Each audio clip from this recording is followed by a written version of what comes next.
Sakit X Lipo Karawaci Tangerang, di ruang X akan dilakukan ronde keperawatan kepada salah satu pasien. Sebelum melakukan ronde keperawatan, kepala ruangan akan menentukan kasus yang akan dirondekan dan tim ronde keperawatan. Ronde keperawatan akan dihadiri oleh kepala ruangan, perawat penanggung jawab, perawat pelaksana shift pagi, perawat pelaksana shift siang, perawat dokumentasi, mahasiswa keperawatan, keluarga pasien, dan pasien. Ronde keperawatan akan dilakukan kepada Tuan Henry, usia 58 tahun dengan diagnosa diabetes mellitus. Baik, selamat pagi semuanya. Pagi.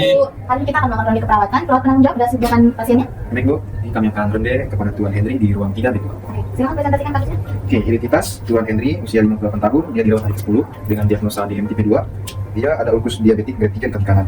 Dan untuk diagnosa perawat utama yang kami jalankan itu kerusakan integritas kulit berhubungan dengan gangguan sirkulasi dan kadar glukosa darah tidak terkontrol. Sementara di data pendukung ditemukan luka berukuran 4 x 3 cm dalam 1 cm di dorsum penis dextra. Dan untuk hasil GDP-nya 580 mg per desiliter, dan untuk hasil HbA1c itu di 9,2%. Untuk albumina sendiri rendah, yaitu 2,8 gram per desiliter.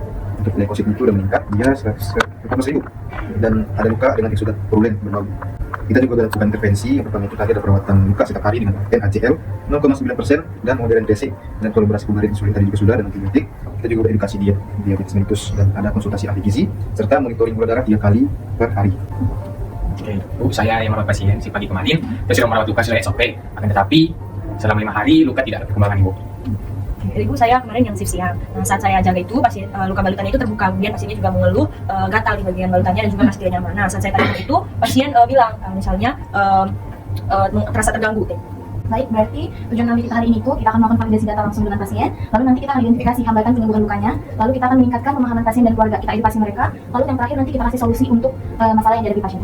Nanti yang dinas pagi jangan lupa siapin alat ya, stetoskop, pen light, sarung tangan, form pengkajian luka. Lalu yang siang jangan lupa bawa itu lembar edukasinya.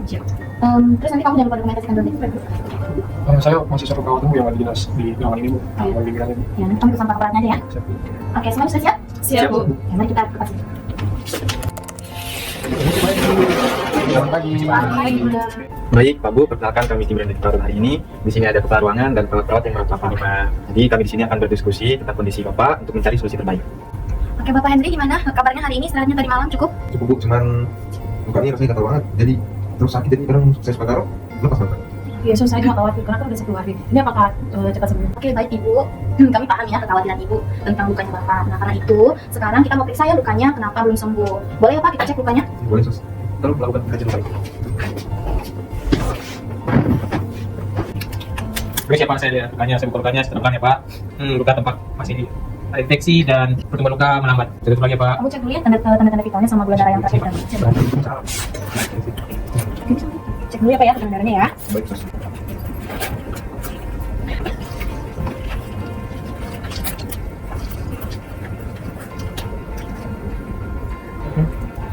Berapa Pak? Hasilnya tekanan darah 140/85 menurut saya rasa. Untuk nadinya 88 kali per menit. Suhunya 37,8 derajat Celcius ya. Kemudian untuk pernapasannya 20 kali per menit. Dan gula darahnya tadi pagi terakhir jam 6 pagi itu 285 mg per desiliter ya. Nah, Bapak, tadi Bapak udah dengar kan? Gula darah Bapak masih tinggi. Menurut Bapak, kenapa itu kira-kira gula darahnya masih tinggi? Kurang tahu juga sih Sus, padahal saya sudah minum obat sama insulin itu kan rutin. Tidak tahu kenapa bisa gini. Bapak, boleh saya tanya terkait makan Bapak bagaimana? Apakah makanan yang disediakan rumah sakit itu Bapak habiskan? Waduh, kalau rumah sakit saya nggak makan, gue udah nggak enak soalnya, jadi kurang selera gitu. Jadi saya minta istri saya bawakan makanan dari luar. Iya, Bro, kasihan kalau mau makan kan butuh tenaga tuh. Jadi saya bawain makanan favorit dia, lauk dia. Kadang juga saya bawa gorengan sama buah-buahan. Boleh saya tahu kira-kira seberapa banyak porsi nasi yang Ibu berikan? Ya, seperti biasa Bro, 1 piring penuh itu saya beri. Biar ada tenaga juga. Lalu untuk cemilan dan minuman manisnya bagaimana, Pak? Kebetulan saya baru selesai minum ini sih Sus, es teh manis. Tapi gulanya saya kurangi kok, cuma 2 cm. Nah, Bapak tadi bilang baru minum es teh. Ini nih yang perlu kita luruskan ya. Nanti kami akan melakukan urutan dengan yang lebih nyaman dan tidak terlalu panas juga. Serta juga kami akan mengajarkan Ibu dan Bapak cara perawatan luka di rumah nanti ya. Gimana Bapak dan Ibu? Apakah bersedia dan berkomitmen untuk program yang akan dilaksanakan ini? Yesus, saya akan mencoba untuk lebih disiplin lagi terkait hal-hal yang sudah suster bilang tadi. Yesus, kami akan ikuti saran suster Sampur dan mohon bimbingan Yesus. Bagus. Nanti sore akan ada produksi siang ya. Kalau akan datang untuk sisi edukasi lengkap. Terus nanti kami juga akan buatkan booklet sederhana untuk panduan Bapak Ibu. Apakah ada yang ditanyakan? Kira-kira berapa lama lukanya itu sembuh? Kalau misalnya gula darah terkontrol dan diet yang dipatuhi, biasanya itu 2-3 minggu dan terlihat perbaikan yang signifikan. Tapi ini tentunya harus butuh kesabaran dan konsistensi tadi. Tadi ditanyakan lagi Pak? Tidak, Yesus. Oke, baiklah Pak Henry dan Ibu tetap semangat ya. Kita di sini akan selalu mendampingi Bapak dan Ibu. Jangan sungkan-sungkan untuk bertanya sama kita, ya. Oke, kita permisi dulu ya. Mari Pak, mari ketemu ya Pak. Mari. Oke, baik tim. Setelah ronde tadi kita akan diskusikan ya hasilnya. Silakan perawat penanggung jawab. Oke, semuanya jadi kesimpulan prevensi dapat. Diagnosa perawatannya tetap. Yaitu pertama kerusakan integritas kulit berhubungan dengan gangguan sirkulasi dan kadar glukosa darah tidak terkontrol. Dan yang kedua itu ketidakstabilan kadar glukosa darah berhubungan dengan ketidakstabilan. Yang shift pagi hari ini, menurut kamu apakah intervensi yang dilakukan ke pasien sudah cukup efektif? Secara teknis Bu, perawatan luka yang kami berikan sudah benar, tapi pasien tidak dapat mengontrol kadar gula darahnya. Maka masalahnya di sini yaitu edukasi yang diberikan kepada pasien dan keluarga itu belum cukup. Edukasi sudah kami berikan, tetapi mungkin kurang intensif dan belum melibatkan keluarga secara aktif Bu. Saya setuju Bu. Setelah pengamatan tadi, sebenarnya pasien dan keluarga itu sangat kooperatif.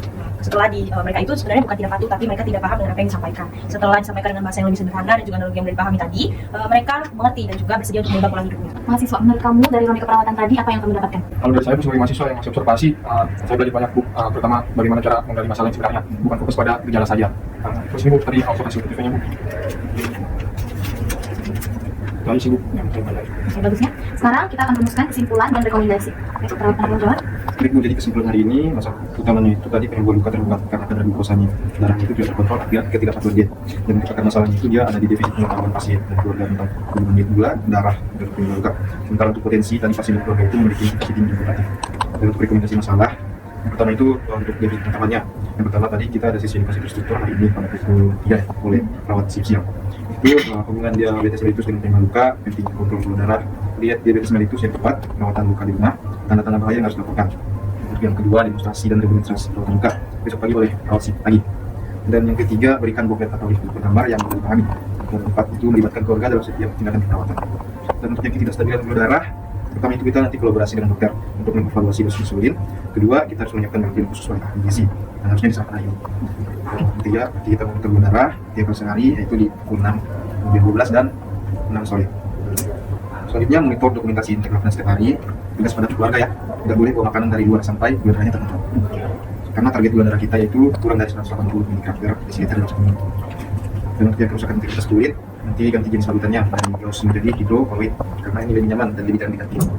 Kedua, nanti juga kita harus lakukan setiap hari dengan teknik masih yang satu. Ketiga, jangan lupa foto karena ini untuk monitoring perkembangan lukanya. Dan seperti itu kita kolaborasi. Nanti kita akan lakukan tutup luka untuk antibiotik yang tepat kalau kita dulu. Terus konsul fisioterapi untuk mobilisasi dan meningkatkan sirkulasi. Terus kita juga jangan lupa evaluasi albumin. Ini kalau hasilnya itu tetap rendah saat pemberian albumin via IV. Dan terus nanti juga dari tanda evaluasi, itu evaluasi harian. Nah, kita melihat kondisi lukanya, terus gula darah, intake makanan, penanganan pasien. Lalu ada evaluasi di hari. Di sini nanti kita cek gula darah mulai gula darah sudah mulai turun di bawah 200 mg per desiliter dan juga pasien dapat redemonstrasi perawatan luka. Lalu ada evaluasi 1 minggu ya, gula darahnya itu harus kurang dari 180 mg per desiliter dan diharapkan albuminnya meningkat. Juga lukanya itu tadi mengecil minimal 20%. Selanjutnya pilihan sudah kurang. Oke, bagus ya. Sekarang kita akan lakukan pembagian tugas untuk kasus pasien ini. Untuk perawat penanggung jawab, nanti kamu jadi koordinator untuk semua intervensi yang dilakukan. Lalu jangan lupa konsultasi dengan dokter untuk evaluasi terapi. Nanti ada konsul juga ya dengan fisioterapinya. Terus lapor perkembangannya kepada saya setiap 3 hari. Lalu untuk yang shift pagi, nanti kamu lakukan perawatan luka ya setiap harinya. Jangan lupa demonstrasi perawatan luka juga untuk pasien dan keluarganya. Besok ya kalau bisa ya.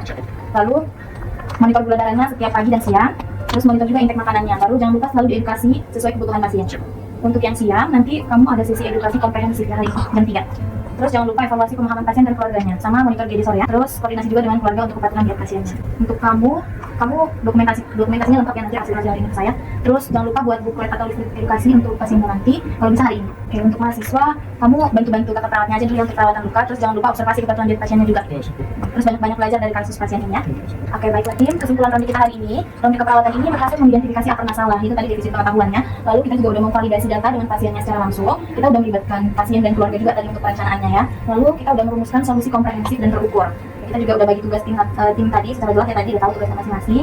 Lalu dari ronde keperawatan hari ini kita bisa belajar untuk komunikasi efektif itu dan empatinya lebih ditingkatkan lagi, karena itu penting. Terus kita juga harus edukasi apa yang dibutuhkan sama pasien kita. Kita harus lihat dia udah paham atau belum.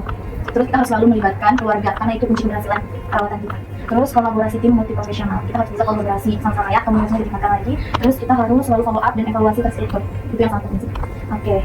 Ronde keperawatan hari ini udah sangat baik, jadi kita bisa terapkan terus ya. Kita harus bisa konsisten melakukan yang sama seperti ini untuk masalah-masalah dengan pasien yang lain. Terus ronde keperawatannya udah selesai. Terima kasih atas partisipasinya. Selamat bekerja semuanya. Terima kasih Bu.